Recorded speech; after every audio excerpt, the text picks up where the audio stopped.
Hey guys, Peter Franson here from christiangeekcentral.com and Spirit Blade Productions.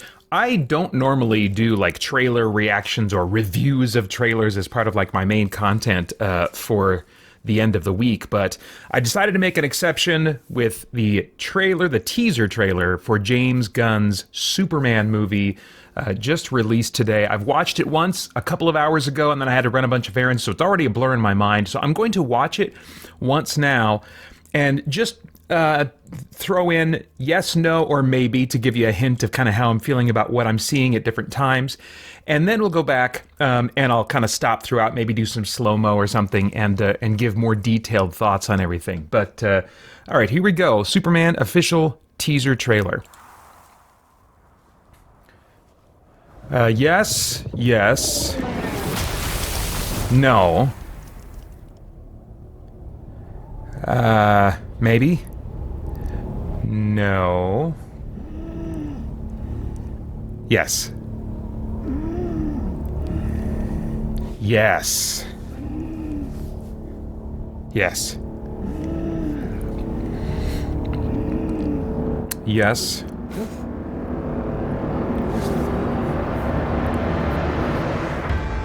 Yes. Maybe. Yes, yes. Yes. Yes.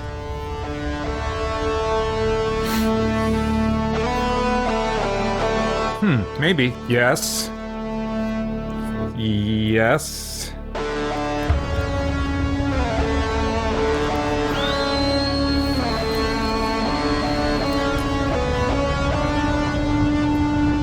Maybe.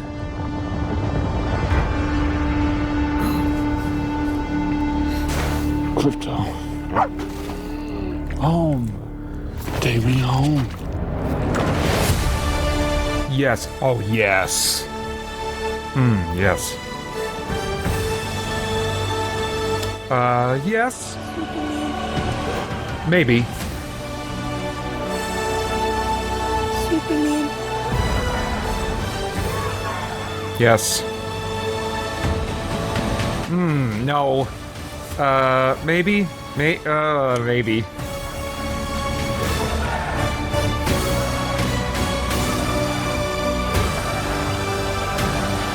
Too much to react to. No. Maybe. Yes.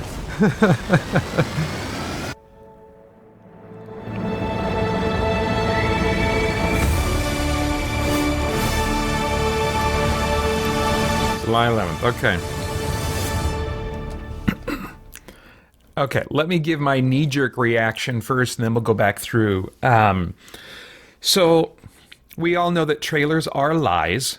I can't tell you how many times I've seen a Marvel movie trailer and thought, oh, it looks like they're going to have maybe some weight to the movie this time, some actual dramatic stakes, but it's just a lie.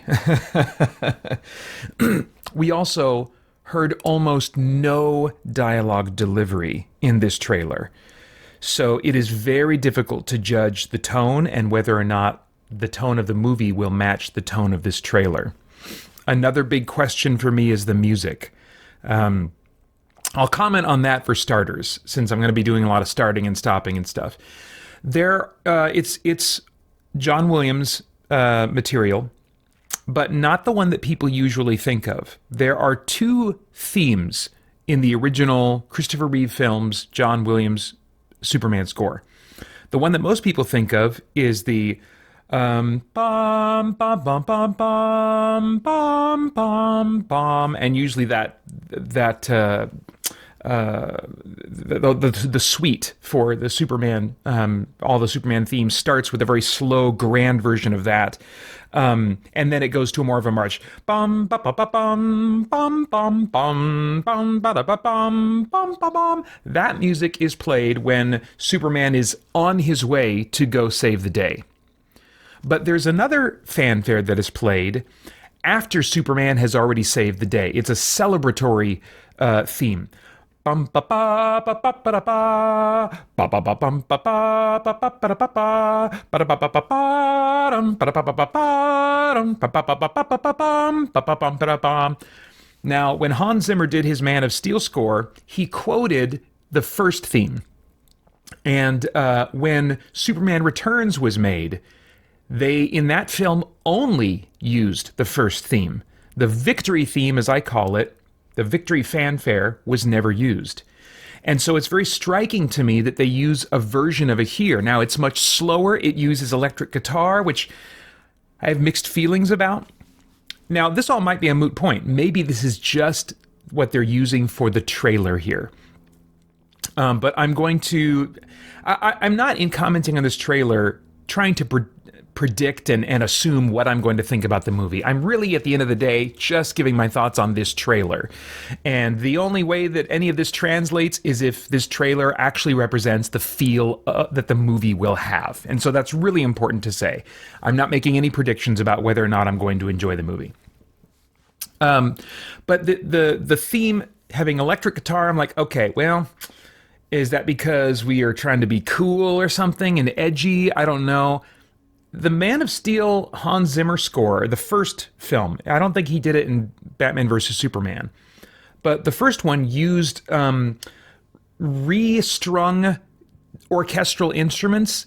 They were restrung with metal strings to give it more of this kind of like a metallic resonance to it. If you listen to the score and listen carefully and you've got an ear for it, then you can pick that up. It's just got a different sound to it. And so in some ways, this reminds me a little bit of that, especially since it's repurposing this John Williams material to be slow and grand. Slow and grand to the point that it reminds me a little bit of the vibe, anyway, of Aaron Copland's Fanfare for the Common Man, which I'm pretty sure was inspiration for John Williams, in part, among other things. And they also reharmonize it to give it a different sense of drama. So the melody remains the same, roughly, but what it plays against, the harmony that it's played against, is changed to give it a sense of revelation, a revealing, a sense of drama, a sense of weightiness to it, and I'm intrigued by how they were able to repurpose it. I think it works in some parts of the presentation of the theme, and it doesn't work as well in others. So I think there's some great potential if they're going to say, okay, this is the Superman theme for James Gunn's movie and this new DC universe or whatever. Philosophically, it feels like it's a choice that I'm not thrilled with because it feels safe, and it feels like it doesn't trust the audience enough to really be open-minded. Of course, I don't necessarily trust the audience to be open-minded. A lot of people had issues with Man of Steel. I love that movie. It maybe is my favorite movie of all time. And even though it's not the take people expected for Superman, that were casual moviegoers and a lot of fans as well, it was a completely valid take if you consider that this character has been in so many different hands for decades with so many different stories told. That is a valid type of story and a valid type of tone for a Superman story. Is it the most common one in comics? No. But it's certainly been done a number of times. But, using this theme makes me feel like they're playing it a little safe. And even if they're not, doing creativity by committee, which I don't think they are, James Gunn seems to have a vision. I wonder if his vision is a little bit too influenced by what he thinks audiences want, or I don't know. So I'll put the theme, I think, to the side for now, because, again, we don't even know if that's going to be, at least I don't know, maybe it's been announced somewhere, if that's going to be in the score of the film. But those would be my thoughts on it for now. I think philosophically it's a safe choice I'm not thrilled with, but what they've done with it here in this trailer makes me think, okay, well, I think it has some potential, and maybe it could be used in a way in its actual final execution that I'll really find moving. Because I did find parts of the use of the theme, particularly the reharmonization around it, that did give me the feels in this. Okay, so let's go back and let's watch again. I'll do some pausing this time. Okay, so I like already that it's starting on this down kind of desolate note, an inhospitable, wintry environment. This is saying, okay, it's starting on a serious note, and that, I'm very grateful for that, given that James Gunn is the director. Okay, that explosion hit right there, it doesn't feel big enough. It feels too small. It feels like something that was done on a set. It doesn't feel outdoor and real enough to me in some sense that I can't quite put my finger on. So that, initially I was like, no, not quite working. But again, I like this vibe. Superman, wheezing, beaten, battered. Oops, dang it. I better keep my my clicker up here. Yeah, I'll pause it by doing that. So he's really in a bad place. I think that's important to do with Superman, so that he's not accused, as he has been in the past, of just being too strong, too powerful, you know. Now, I think that's mostly people that don't read the comics that would give that criticism. As a longtime comic fan, I've seen plenty of times where Superman, especially starting in the 90s or so and after his death and return story, plenty of times we've seen him bleed. We've seen him be in a bad place. I am looking at the costume, and it's still loose fitting. The trunks are loose fitting. The pants are loose fitting. The arms loose fitting. It's just a different vibe, and I don't like it in this shot. It looks padded, not in a way to like try to fool us into thinking he has more muscles than he does, but just like padded, like not armored, but I don't know. Maybe it's the wintry scene, but I'm thinking, is he wearing that because it's cold? It just looks a little puffy and not form-fitting. And the trunks in particular are rubbing me the wrong way, the way that they are not fitting him like I would expect them to. So I need to see this costume moving around when he's walking around, flying around. I need to see it in many different situations. Actually, if it's going to not look flattering or good or whatever, this kind of scene, this kind of moment would be the time to have that look for it. So, but I definitely need to see it in other contexts.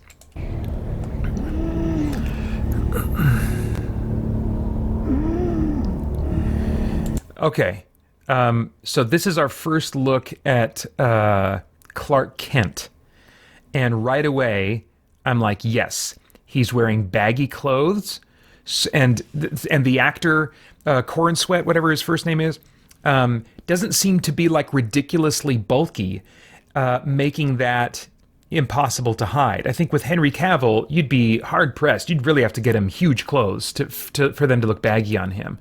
And I like the build here. This goes back to kind of like the Christopher Reeve type of build philosophy where, and really what the comics had for a number of years, where he doesn't have to be the biggest, bulkiest superhero in DC just because he's the quote-unquote strongest. He's the strongest because he's freaking Kryptonian and he's been soaking up solar radiation. And he just happens to be fit because he's keeping himself fit with all the superhero action or whatever. But I think if you keep him from being too bulky, then you can do a good Clark Kent. That opens the door for a good Clark Kent. And I have been waiting for a long time for a good Clark Kent in live-action Superman.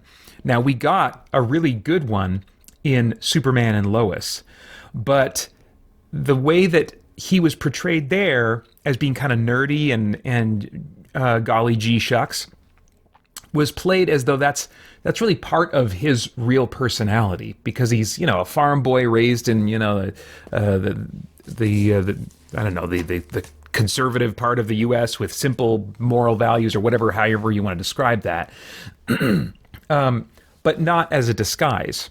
I mean, sometimes he would lean into it as a disguise, but it wasn't really, a lot of it was not a disguise. It was just who Clark was. And he just kind of pulled himself together a little bit more when he was Superman. With Christopher Reeve, it was a disguise. And in the original concept of Superman, as Jerry Siegel has talked about it in an interview. He made the observation when creating the concept for Superman that he himself, he said, I'm very, meek, and I'm very mild, and there's lots of attractive girls that didn't pay any attention to me. And he thought to himself, but what if I was secretly amazing and they had no idea? That is the nerd fantasy. The nerd fantasy is, despite, is living in the reality that we are overlooked, underappreciated, misunderstood, judged too harshly, often because of very superficial things about us. And so the nerd fantasy is, what if people really respected me? What if they really admired me? What if there were qualities about me they didn't know about, but if they saw them, they would really respect and admire and like me and want to talk to me and be interested in me. When you take away Clark Kent as he was originally envisioned philosophically by Jerry Siegel, you are left with a disguise that doesn't make sense. Now, you could say, well, the disguise never makes sense. It's just glasses, and it looks like he's changing his hairdo here, but come on, people would know the difference. Yes, I understand that. But if audiences understand kind of what Clark Kent is supposed to be thematically, then I think audiences will forgive the parts that they don't believe because they'll be invested in that theme. They'll see this guy as overlooked, underappreciated. They'll think to themselves, oh my gosh, if they only knew how amazing he is. And he's just hiding all of that, I think that resonates with so many of us. And so for Superman to really function well and to be loved like he's supposed to be, you need a nerdy Clark Kent. Even the comics have drifted away from this for decades. You need a really nerdy Clark Kent. And it needs to be, I think, with the same intensity of the Christopher Reeve nerd, but not the same kind of nerd. I've thought for years that, okay, that was a stereotypical 1950s idea of a nerd. What we need is a different kind. We need today's nerd. And this, he looks like what he's doing here is playing disheveled and doesn't function well in the real world, that he has to operate in, and always is a fish out of water in every environment that he's in, and maybe in his own little world, thinking about his own little things, just unaware, doesn't have the capacity to read the room. That's kind of social awkwardness. I think that's the kind of nerd, something along those lines that Clark Kent should be. And it looks like we might be getting that with what I'm seeing. Okay, so let's continue. Yeah, look at that. He just stumbled into that guy, and it looks so convincing. Like when Christopher Reeve was doing it, it was exaggerated enough that it was played for comedy, and it was funny and meant to be funny. I can't tell with how this is edited in the trailer if in the final movie that will be a comedic moment or if he'll be just so convincingly playing this character of Clark. Or are they going to play it like that is part of his personality? But then you have to ask yourself the question, okay, so if he's Superman, he should have not stumbled into that guy. So I'm really wanting to understand the relationship in this movie between the Clark Kent persona and the Superman persona. But so far, the strong differences between the two, or at the very least, the nerdiness of Clark Kent that I'm seeing right now, I'm very much appreciating. Okay, so... yeah, it doesn't seem like everybody's just kind of talking, doesn't seem like there's any kind of danger going on, so he's maybe late to work or something. That almost looks like Henry Cavill in some of Cavill's rough moments as Superman. Yeah, a little bit. Anyway, but I appreciate just the weight, the heaviness. He's in a rough way. Trying to figure out how I feel about the S design. I don't think I have any strong feelings about that. We're definitely getting more of a look at the costume, though. It's textured like I would expect Superman costumes to be now. It looks like it has seams that almost look like plating a little bit. the New 52 version of the Superman costume had this sort of armor look to it, where there was almost kind of plating, but that also looked like it was hard. If you were to touch it, you could knock on it. It wouldn't be flexible like this. So this kind of looks, it's unusual because it looks like padding for his safety. So I'm interested in the rationale for this design, for the costume.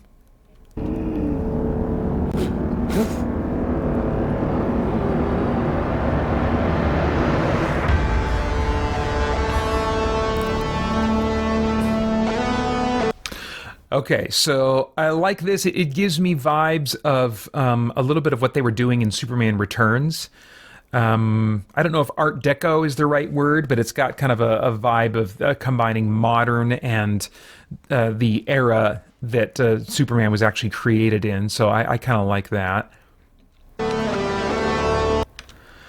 All right, so my first impression, just in terms of the look of the actress for Lois Lane, is like, yeah, this is a totally valid take on Lois Lane.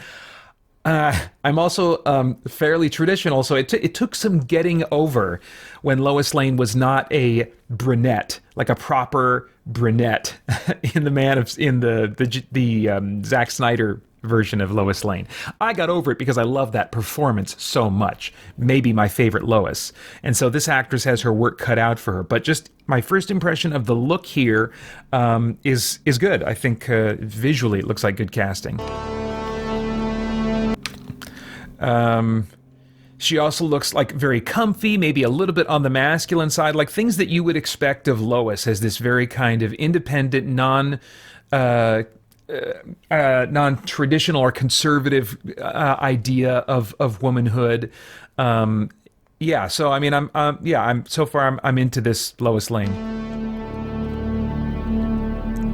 Look at that, the way he turned around there. It reminds me a little bit of some of what Brandon Routh was going for in his Clark Kent. This just kind of like completely, like I said when in the scene where he was walking outside, he is mentally in his own world, and it looks like he just became aware of people outside of his little mental world there for a moment. And I'm like, yes. This is what so many of us are like, just in our own thoughts, unaware of the world around us until something suddenly jolts us out of it, and then we're in an awkward situation trying to catch up. So I'm into this. I just wonder how much of it's going to be played for laughs, how much of it is his real personality, how much of it is... If I were to redo... I've talked about this before. If I were to create a new version, a new take on this character today, I would make Clark Kent largely a disguise, but in Clark Kent's mind, it would be a tribute to a friend that he knew in high school, who maybe eventually committed suicide, but was misunderstood and mistreated and bullied. And Clark just, at the time, for whatever reason, didn't or couldn't do enough to really help that fellow student, in the terrible situation he was in. And it goes down a terrible road that haunts Clark and makes him feel compassion for the underdog. And so, as sort of a tribute to this friend that he knew that he couldn't save, he as long as he needs to come up with some kind of disguise, he's going to live as kind of like a tribute of this friend that he knew in high school. I think that's kind of just a little headcanon idea that I came up with. It's a little bit too specific for it to be likely at all, but I think there's just some really cool things that you could do if you find rationale for it with the concept of the Clark Kent nerd secret identity. Now, I am noticing just now here that there's a missed opportunity that I thought they should take with Clark Kent, and that is to give him Coke bottle lenses, like intensely far-sighted lenses that make his eyes really big behind the glass. When most kind of like nearsighted lenses, they don't distort the shape of a person's face very much or the shape of their eyes very much. But if you have like a really strong prescription, I suppose with nearsighted lenses too, but I'm thinking specifically of like strong far-sighted prescription makes him have these big ol' eyes.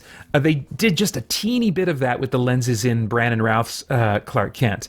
But it seems like they're not doing any of it here. And I'm like, that's a missed opportunity. That could continue to help sell the idea that the glasses actually really do something.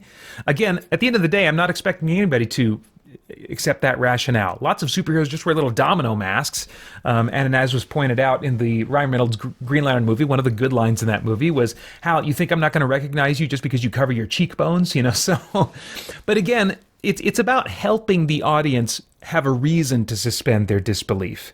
And I think a good rationale and thematic use, philosophical use of Clark Kent and his purpose as a disguise, combined with some of these other elements, could really do help audiences, I think, to invest in the idea. So a little bit of a missed opportunity there, but the hair still working, the performance so far working really well.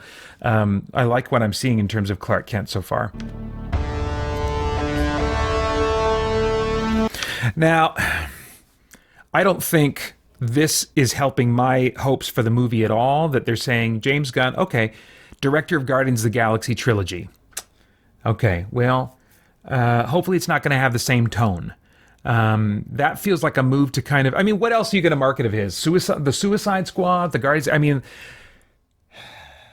if they're just banking on people, hey, I liked those movies, then fine. But if they're marketing it this way, because they want to tell people, hey, this will be like those. If you liked those, you will like this. They are either going to feel fooled when they come to the movie and it feels very differently, and that would be my preference, or we're all going to get something with the tone of the Guardians of the Galaxy movies, which, yes, had some serious beats, some serious moments, but they were still far overshadowed, in my experience, by all the attempts at humor that I could tell other people found funny, but wasn't working for me. So this isn't helping me right now. Okay, so this, I guess, is the Kent farm. It's an interesting vibe. I've always thought of the Kent farm as a 2-story building. I don't know that I've ever seen it drawn or presented in film as a 1-story building, but there is like a ranch house style that's like 1 story like this, maybe with a basement. And so it's unexpected, but in some ways it feels very appropriate. It's not scratching my nostalgia itch or feeling kind of like quote unquote true to the comics, but it does in one sense embed this movie in the real world a little bit for me, just a little bit more. I don't know if it looks like how active this farm is. Anyway. Okay. Now, the actor, you can't see his face. I believe he's the actor who played, I don't remember his name. He's a character actor. And he's not one that I would normally think of for like a Pa Kent type. He usually plays kind of strange people. He was like the strange guy. He was a central character in the movie Identity, I think it was called, with John Cusack. And looks like he's playing Pa Kent here. First off, big props to just the idea that Pa Kent is alive. Way too often in Superman stories, especially like movies and other kind of like isolated Superman stories, they kill off at least Pa Kent, if not also Ma Kent. And I think that's a huge mistake. And when that was made most clear to me was in the 90s Lois and Clark, The New Adventures of Superman series. Every time Clark came home, his interactions with his parents grounded him as like, this is a good, traditional, moral American guy. You know, he's comes from a good family that loves him, and he would go to them for counsel and advice. You'd also see some of their corniness, just some generational differences there. Just very, I mean, I think for plenty of people, sadly, that's not relatable to have that kind of a warm, loving relationship with your parents as an adult. But for some of us, it is, and certainly there's like a spectrum in between there. In some ways, Ma and Pa Kent are the ideal parents, and he has the idealized relationship with his parents as an adult that, you know, we would all like to have with our parents. And I think there's so much value in that when so many other characters are based on the tragic loss of one or more parents, or they've got conflict with their parents. They're trying to do something different than what their parents, be something different than what their parents are and stuff. There just aren't near as many stories about like healthy, loving relationships with parents as an adult. Parents who are really good that you actually admire still as an adult and would like to, you see them as a source of wisdom and stuff. There's so few examples of that. And so I love that it looks like that will be intact. I really hope that he doesn't kill Pa Kent, and I hope, even though we don't see Ma Kent that I can tell in this trailer, that she's alive too. But I am a sucker for father-son stories, and so a moment like this also bodes well.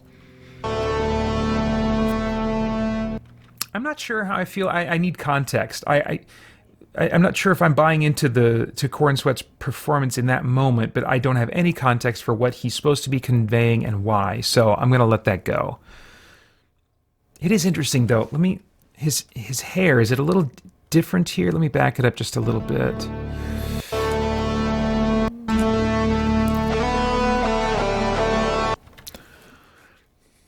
I think his hair here, and this is significant, I'm going to explain why.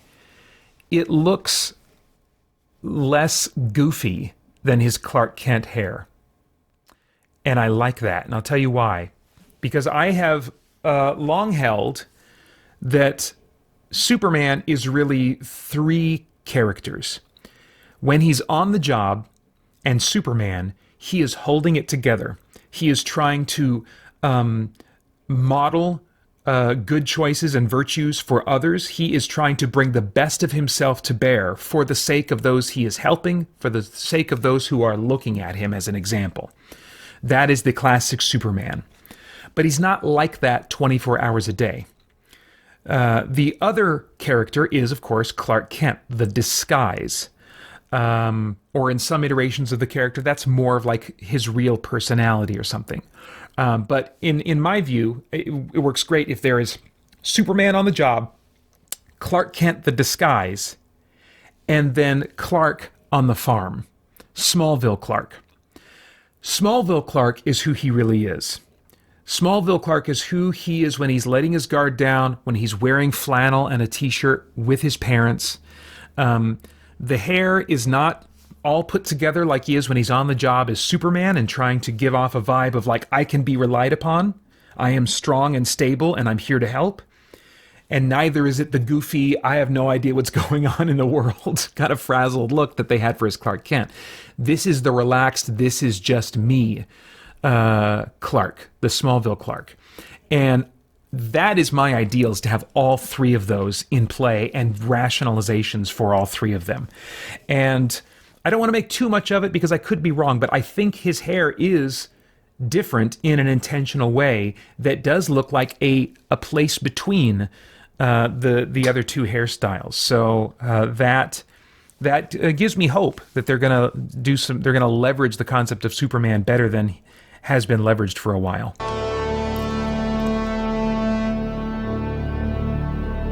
That's great.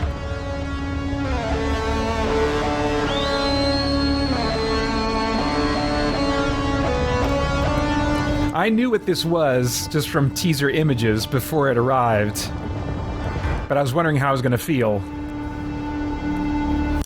Now, it's worth saying, with the whole It Begins thing, the text that's coming up, the text they're putting up in this trailer also harkens back to the opening credits of Richard Donner's Superman movie, which, coupled with the use of the John Williams material, also feels kind of safe.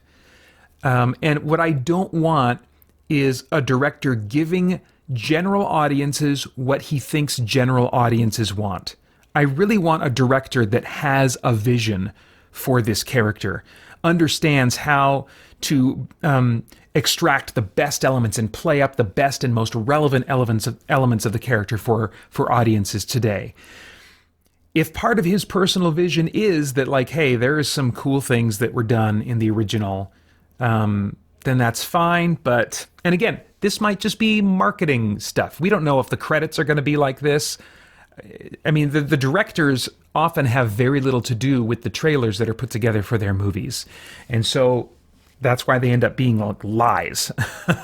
Well, one reason why. Anyway, so this has me a little suspicious, the use of this kind of text in this trailer. All right, let's keep going. Okay. I'm trying to figure out how much of that dog's facial movements are animated. How much of that is real? It's now that's a great thing for me to be asking if in fact it is CG, because it might mean that, okay, maybe the CG won't look so bad. Maybe they're doing a combination of like a real dog's performance and then some digital manipulation. I would certainly rather they do that than go full on CG. Ideally, it would just be full on dog performance, and they just do what they got to do to get the dog to do what they want it to do. That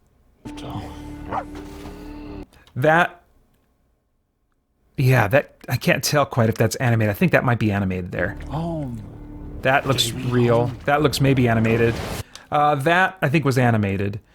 So we'll see. We'll see. It probably, upon like lengthy, prolonged examination or viewing of this presentation of the crypto character, I'll probably start seeing the CG strings, puppet strings. But the fact that it's not glaringly obvious to me right away, I'm glad for.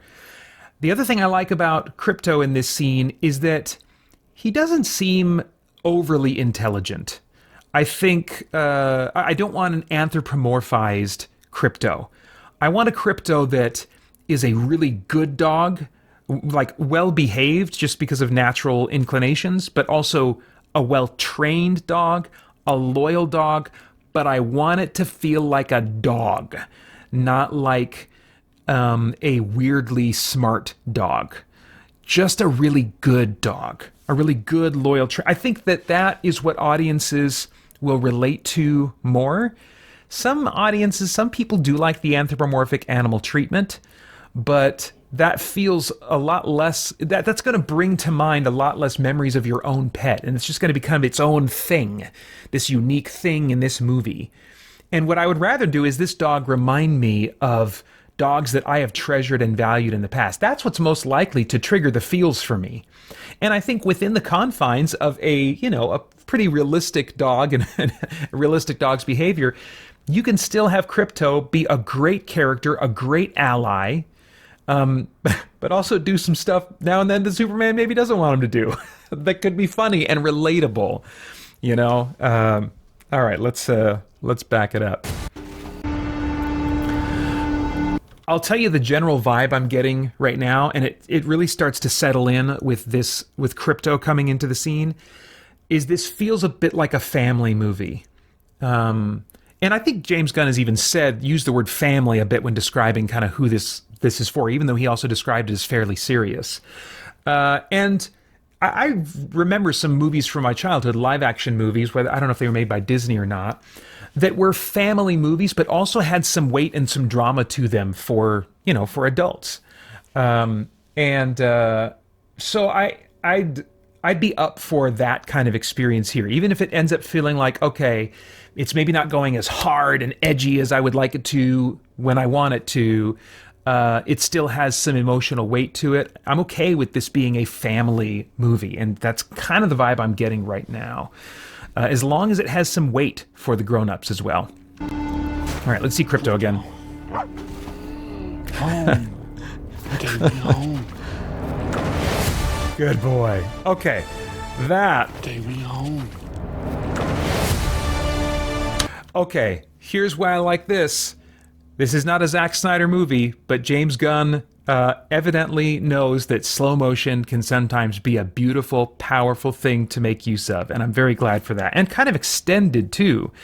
And Superman as a rescuer here, the music kicks in really strong and dramatically, and yeah, we want Superman to do some punching, but he is, certainly since his death and return story, he has been leveraged as a savior figure. And many creators have purposefully drawn from the records of the life of Jesus and the theology about Jesus believed by Christians to inject into stories about Superman. Now, when that first started happening, I ran into some Christians who didn't like that and found that disrespectful and stuff, as though creative types are belittling Superman or belittling Jesus in some way by kind of putting him parallel to a comic book superhero. We can't know the intentions of creative types unless they tell us. But I don't think that is the desire. I think the desire is to give weight to Superman first and foremost. But even if that is the desire, as a Christian myself, when I see takes on Superman where they play up the savior imagery, which they're not necessarily doing here, mainly that he's just a rescuer, but Jesus is the ultimate rescuer. And when that's played into in Superman stories, it leads me to think of Jesus. In the Man of Steel movies, and I think we're going to see some of it here, we saw a savior who was rejected by people, and yet he was still committed to saving them because his love pushed beyond their hate towards him. And that's that is Jesus. That is the model that we ought to follow as Christians and learn how to develop that in our hearts. And so to see something like that in any character that can remind us of that kind of life that we ought to aspire to, that is a beautiful thing. There are times where I love Jesus more because of having just watched a Superman scene or read a particular Superman story. So that's where I go on using Superman. That's where I'm at, is using him as a savior figure. All right, let's back up and see this moment again. This is really cool. Home. Take me home. Oh, yeah. That's great. Okay, so... Oh, that was Superman just flying by in the background, wasn't it?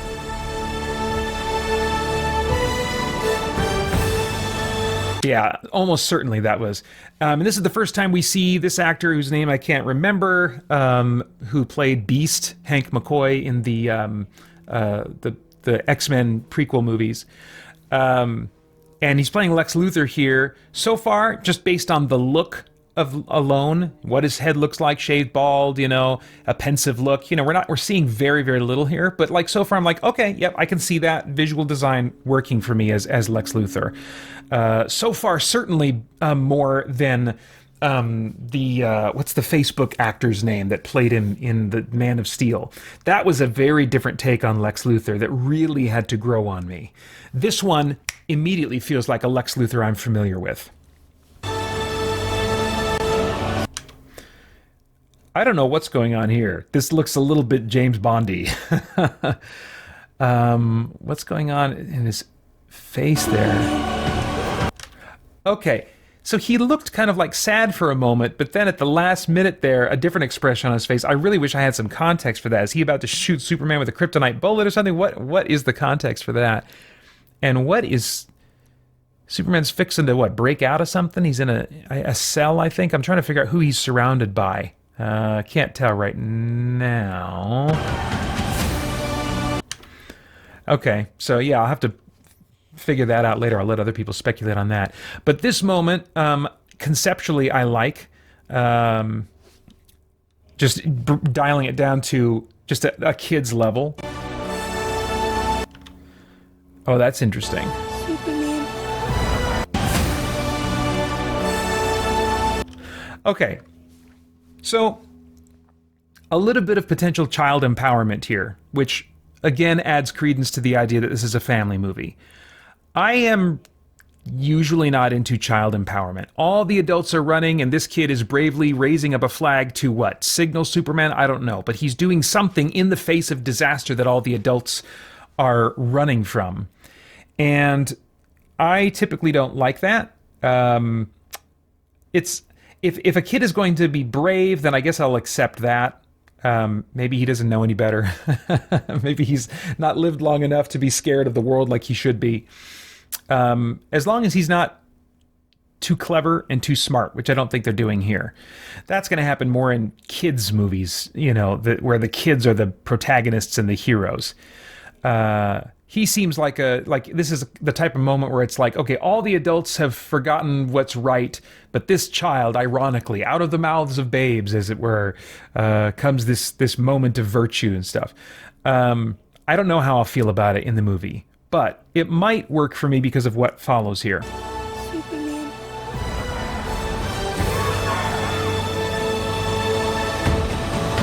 Okay, so I thought the kid was going to say something else. He just said Superman. Now, they do have him... Superman. They do have him doing what looks like praying, and maybe that's kind of, again, feeding into a little bit the parallels between Jesus and Superman that creatives have drawn, or created, I should say. Or maybe it's just a kid just closing his eyes and hoping against hope that maybe because Superman can do all these other things, maybe he can somehow read his mind or hear him with his super hearing from far away. He's just hoping against hope. It could easily be that kind of a moment too, but it is this interesting kind of pseudo-prayerful kind of moment. So thematically, you know, I like that. And then as far as the child empowerment thing, this makes me more accepting of the moment of empowerment they gave him, because at the end of the day, he is still very weak and needs a rescuer, you know, and that's usually how I like children to be in kind of disastrous movie situations, to give us a sense of stakes and weight. You know, we want innocence to be rescued. Okay, so now we've got more of the kind of savior concept, specifically more of the Jesus concept, where clearly in this scene, the crowd is angry at him. A man throws something at his head. Now, interestingly here, he flinches a bit when it hits him. Dramatically, I like that. Conceptually, I don't. He should not feel that at all. It should not have any power to adjust his center of gravity or anything. But my guess is that either A, they just couldn't control that, and because he's a human being with another actor throwing something at him, and they don't want to do a CG thrown object, you know, or maybe they just are okay with that, you know, moving his head a little bit because it gives him a sense of vulnerability, and at least on an emotional level, we do want a sense of vulnerability in a moment like this. So I am totally accepting of it. Oh, and by the way, little spit curl S there. Okay, so now we're getting a better look at the Superman hairdo. Yes, so I think I can almost confirm now there's a striking difference, certainly between Superman's hair, Clark Kent, and Clark Kent's hair. But Smallville Clark, I think we do have three different Clarks, three different Kal-Els or whatever, in this movie. But yeah, I love this. I want the hero to be at some point misunderstood, especially if you're clearly pulling inspiration from Jesus. Then the hero ought to be hated and mocked and abused in some way at some point and still endure. I think Superman, you know, in this mode needs to be about love that endures the hatred that they receive from others. So good stuff.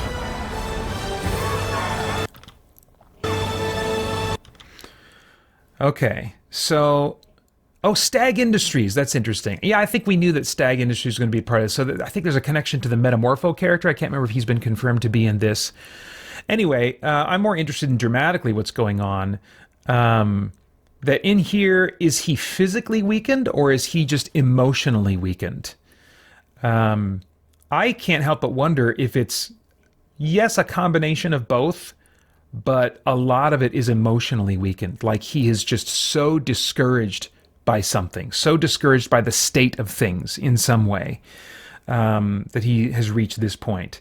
I hope that that's what this is about, because that's what I want. I want a character that has to endure in emotionally difficult circumstances. Okay. So this is Nathan Fillion as Guy Gardner. I am a big Green Lantern fan. It is my favorite superhero concept. I wasn't thrilled to find out that Guy Gardner was going to be front and center as the representation of the Green Lantern Corps.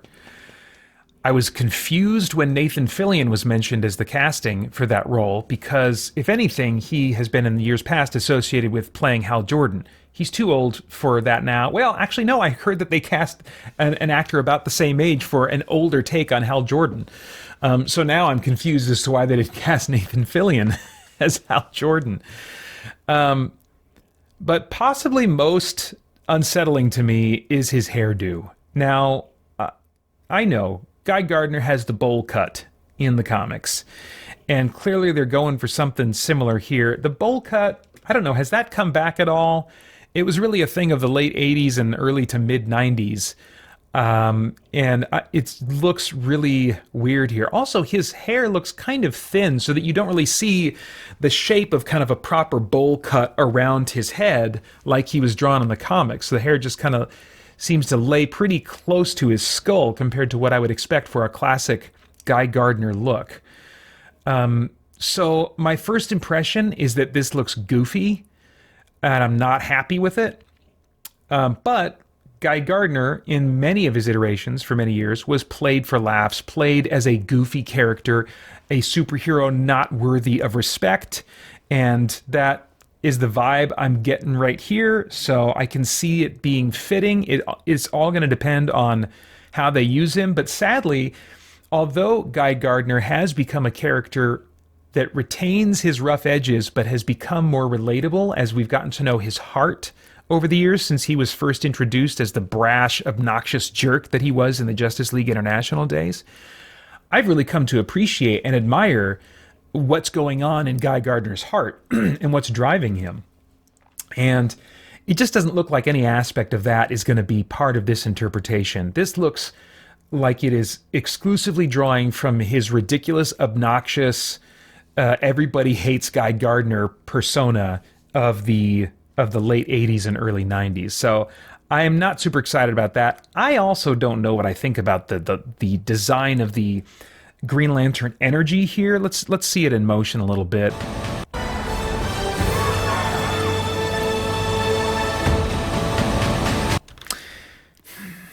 I don't know if it's the quality of the effects or the design of the effects, but it looks very TV-ish visual effects there. I'm not into that energy blast.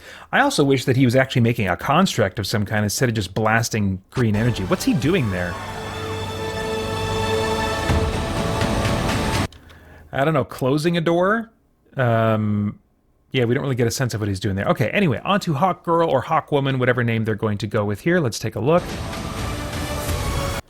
Okay, so the movement there looks like CG. Let me take another look. Oh, I also got to say about Green Lantern, he's walking.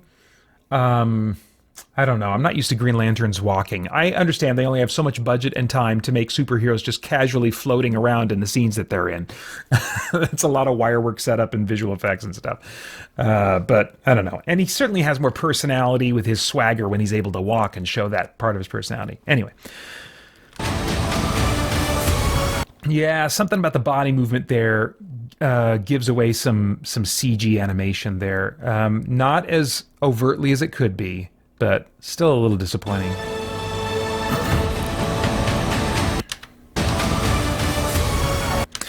Now, what the crap is this giant monster breathing fire?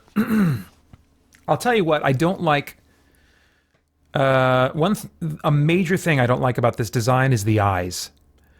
It has whites to its eyes. That the eyes look very human in color. Now, maybe we'll find out this thing was once human and totally mutated into some strange giant monster, and that will kind of make sense of the eyes. They'll want to have a sense of humanity to the eyes of this creature. But if that's not the case, when you design monster eyes like that, it does humanize them. And that can be for a couple different reasons. One could be to garner sympathy for them, but another is to play it for laughs, to give it the ability to be more expressive in a way that we will recognize. And I don't want a giant kaiju fire-breathing monster to be played for laughs. And I see great potential for that in this design right here. So this does not make me hopeful about the tone of the movie and whether or not I'm going to feel like the danger is real. Something I've said several times is my main complaint in a nutshell about the Marvel movies is the MCU doesn't need its heroes, because no matter how bad things get, there's always some jokes that can be made about it, and often they are made by the people that are fighting the giant disasters or who are in danger of being harmed by them. It's just like they're doing so much to make us not feel like the stakes are weighty and serious. And I just feel like this world doesn't need its heroes. And I do not want the same thing to be the starting tone of the James Gunn initiated DC universe. Again, that's maybe way too much that I'm possibly reading into a simple design of this creature's eyes, but it does stand out to me. Now this is weird. We saw a still shot of this scene, but Superman was alone and suiting up. Now he's with Lois, but that same strange energy phenomenon is happening in the background. And I don't know what to make of that.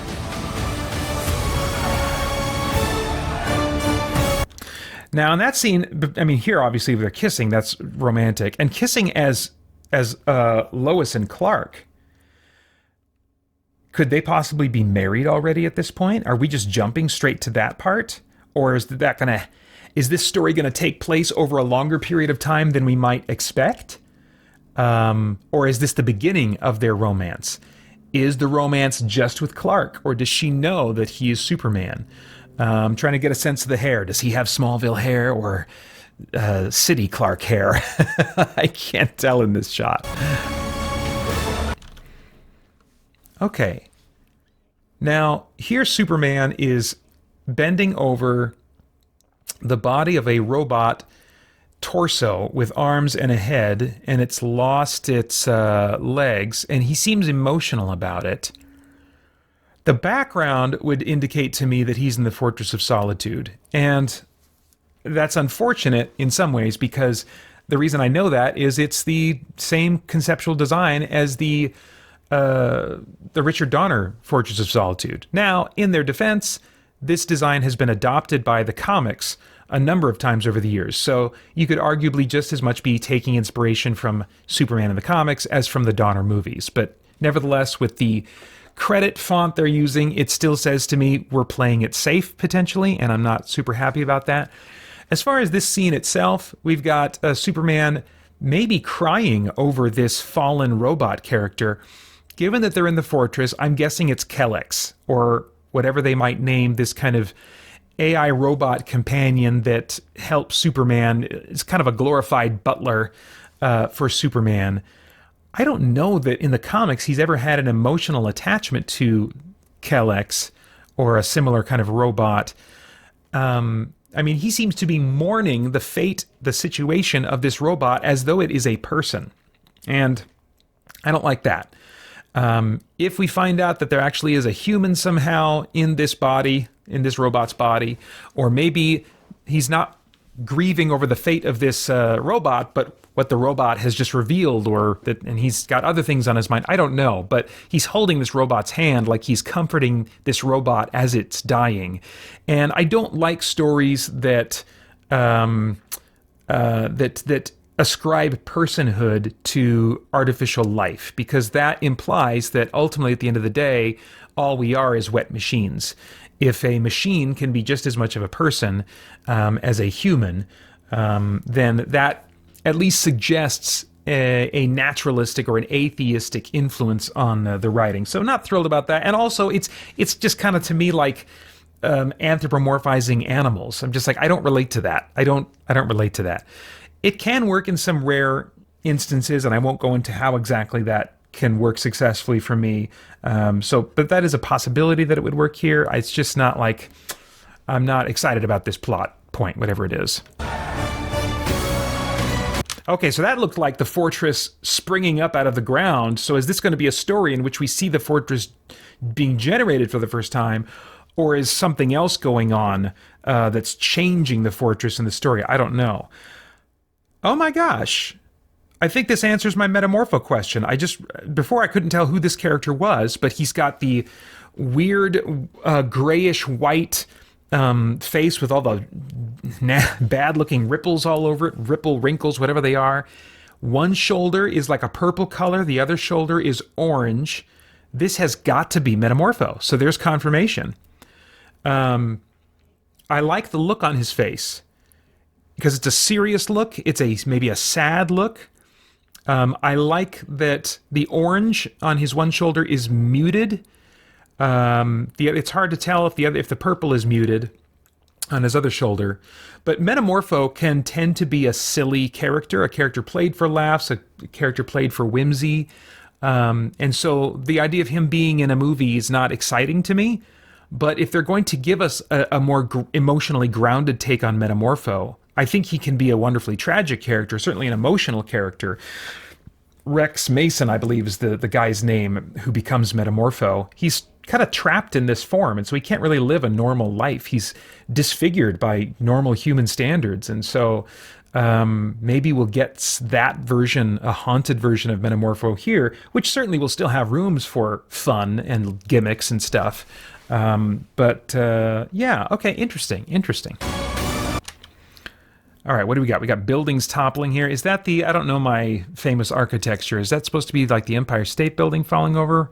I can't tell exactly where we are.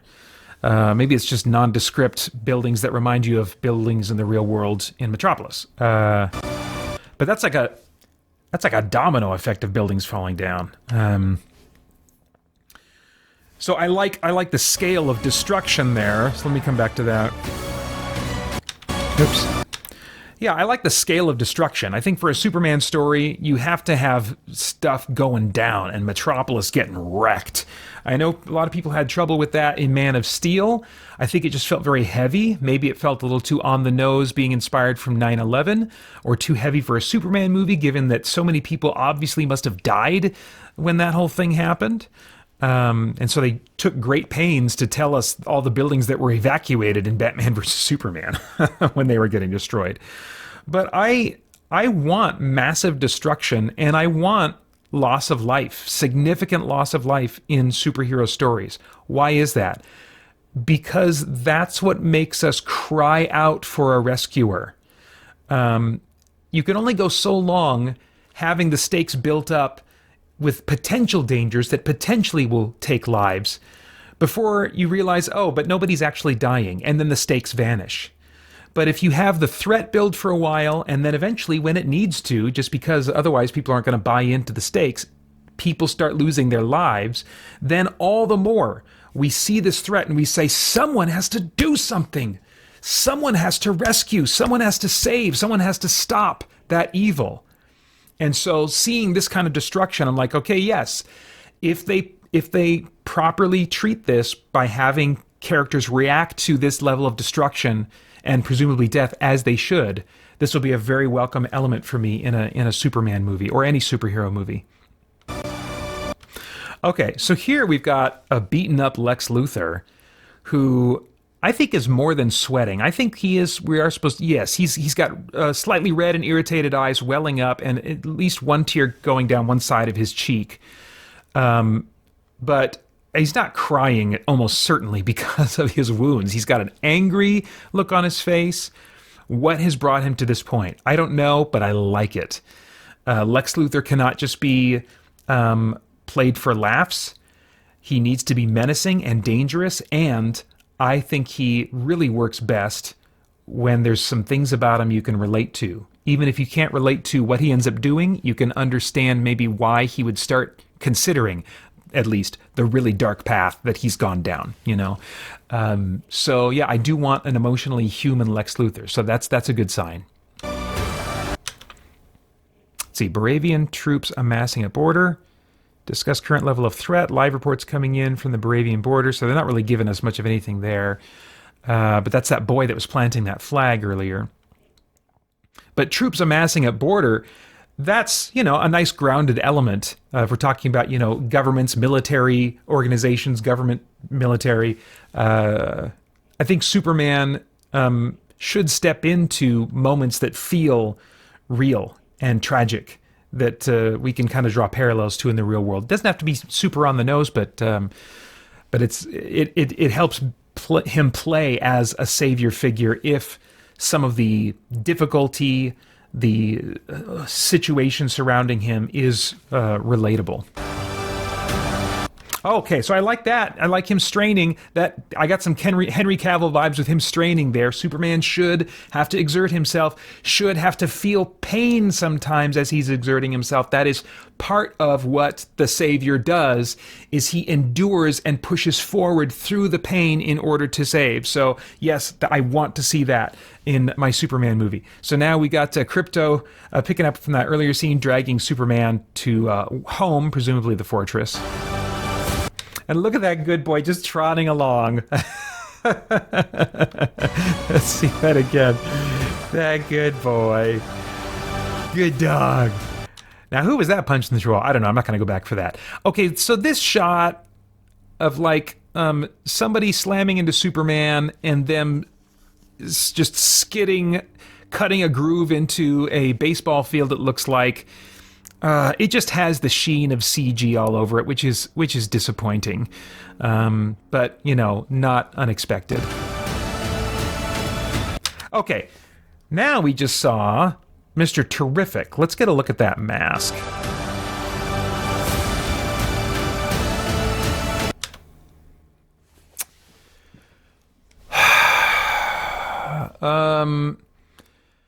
Yeah, that's such a challenging design to try to bring to live action. When I first saw the T-mask, which basically covers his eyes, his nose, his mouth, and his chin in a T-shaped mask that hugs his skin very closely, so it's almost like literally painted on.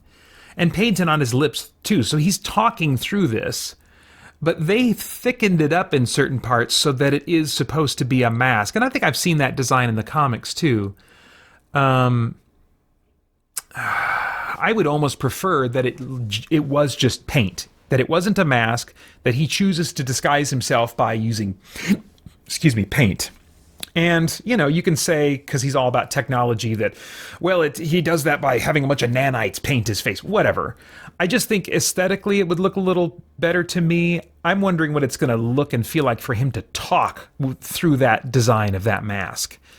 And there's something about thickening it up like a mask there that makes it look a little on the plasticky side.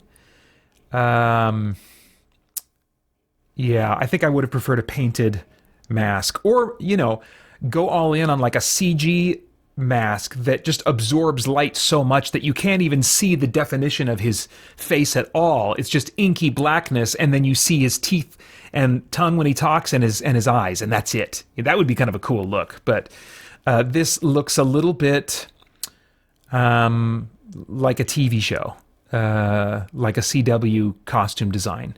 So I'm not excited about that Mr. Terrific design at all. He's got his T-spheres working in full effect, creating a force field, though. So it'll be neat to see characters like Mr. Terrific in action. All right, so now we've got a shot of Superman and Lois floating up in the air inside of like a train station or a shopping mall somewhere with a big, huge vaulted ceiling with windows in it. And embracing and kissing. So it looks like, the relationship is going to be a significant part of the story. And I always this is kind of a classic shot of Superman and Lois floating in the air and kissing. So I like this. Trying to figure out what I think of the costume. Can't get a good sense of it from here. Yeah. And then Superman just shooting up into the air. Now, what are those wiggly green lines in the background? Is that supposed to be Green Lantern energy? I'm not sure. I guess it looks a little weird. But I don't have context of what it's supposed to be representing. Is that Green Lantern energy or something else? Kryptonite, maybe? I don't know. I'll have to see it in context to really know if I feel like it's executing well. Oh! Hey, I just noticed they've got the gold version, the yellow version of the S emblem on the back of his cape. I don't think they had that in the Zack Snyder movies. I think it was all red. At some point when they started using digital effects or animation to create Superman, creators were like, it's just easier to take the the S on the back away. It just makes it more difficult to create that in CG. And so that was pretty standard for Superman representations of Superman in live action or animation for decades.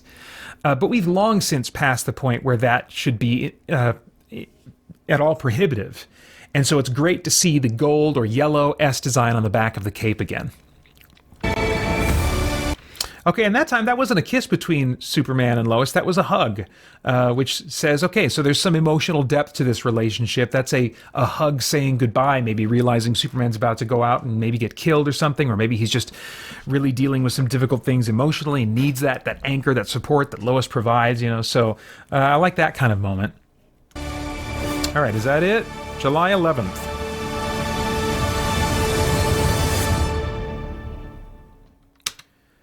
Okay, so where does this leave me feeling about this James Gunn Superman movie? Well, like I said at the start, I am not entering into this as an exercise to try and predict whether or not I will enjoy the Superman movie. Trailers just too often are not representative of the feel of the final product. This thing's coming out in July. There's time for visual effects to be polished up. So a number of things could just feel very different when we see the final result. I will say that last night, in preparation to watch this today, I went and watched the 13-year-old teaser trailer for Man of Steel. And there is certainly more gravitas, consistent gravitas, heaviness, dramatic weight to that trailer. And it showed far less in the way of action and visual effects and stuff. So I want that. I mean, Man of Steel, like I said earlier, maybe my favorite movie of all time. This is not going to top. Let me say again that was a predictive statement. So let me roll that back. Assuming for the moment that the movie does feel like this trailer feels to me. Okay, let's just operate on that level. Assuming that's the case, this movie's not going to top Man of Steel for me, or Batman vs. Superman, or Zack Snyder's Justice League. It's not going to dethrone those based on what I'm seeing here. But I think it could very well be a Superman movie that I like. That it's like, this is a solid Superman movie. I like that. I enjoyed that. I want that in my collection. I'm going to want to watch that many more times over the years to come. You know? Maybe not many. Several more times. You know, there's does seem in this trailer to be a range of tone represented. There's some stuff that just in the nature of its design is going to have a lightness, a slight frivolity to it, whether that's Crypto or the fact that you've got Metamorpho in the mix, or Guy Gardner, the way he seems to be portrayed, or Mr. Terrific's plasticky facial CW-looking costume design. There's going to be elements of lightness that will not help me to take the movie seriously. I don't know that I'll laugh at them and enjoy them, but they're going to de-escalate the tension just by their nature, I think. But there were many other moments in this trailer that say to me, we're leaning into weight. When you think of especially the way that Superman was being hated on and raged against by a crowd of people, and the emotional weight and burden that he obviously feels, and at the same time, the noble rescuer that he's clearly portrayed as in this movie. It looks like it's going to have plenty of action and visual effects. I think it's going to check a lot of boxes. I think a movie like that could be this really unique and special experience for just how diverse in tone and the richness of it as a result of that. Or it could be so all over the place that it doesn't navigate those shifts in tone well, and so it just feels like kind of a jumbled mess that you don't know, you're not laughing at or crying with or anything. So there's just a lot of unknown. But I would say, based on this trailer, I think if the movie's like this trailer, I think I'll say that was cool. That was cool. I'm ready for more of this. But it's not going to be the powerful, geek itch-scratching, as well as emotionally moving experience that the Zack Snyder DC movies were. I don't think that there's much chance at all for that. So we will see when it comes out July 11th. And those are all of my thoughts. I think all of my blah, blah, blah, blah, blah. All of my thoughts for now on the teaser trailer for Superman. For more chat about geek entertainment, answers to your questions, and news from the wider world of Christian geekery, get the Christian Geek Central podcast today on iTunes and other podcast services.